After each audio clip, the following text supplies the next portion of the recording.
یہ ساری خلافت جو آپ کے پاس آئی ہے حضرت علی کی تو محنتیں. غزوہ بدر میں 40 سردار کافروں کے کس نے قتل کیے؟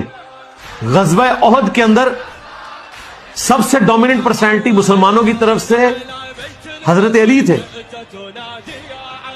غزوہ خندق کے اندر ابن عبد الود جو 100 بندوں سے اکیلا لڑتا تھا، جس کے ساتھ مقابلے کے لیے کوئی بندہ سامنے نہیں آیا، اس کو کس نے قتل کیا؟ حضرت علی نے. خیبر کے اندر مرہب کے مقابلے پر اللہ تعالیٰ نے کس کو فتح دی؟ حضرت علی کو. تو حضرت علی تو آپ کی اس پوری خلافت کے کنگ میکر ہیں. آپ وہاں سے جا کے بات سٹارٹ کرتے ہیں اور جا کے تاج پہناتے ہیں خالد ابن ولید کو اور کبھی کسی اور شخص کو.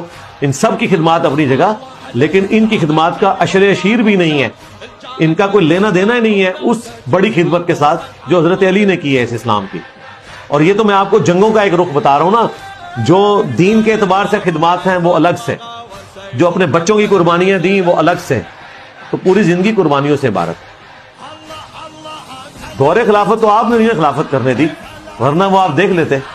آج کافر کہتے ہیں کہ حضرت عمر کے بعد اگر حضرت عثمان کی جگہ حضرت علی کو خلیفہ چنا جاتا تو مسلمانوں کو حضرت عمر سے بھی بہتر ایک خلافت مل جاتی. یہ کافر کہتے ہیں. انہیں بھی پتا چل گیا کہ معاملہ کیا بگڑا ہے، مسلمانوں کو نہیں پتا چلا.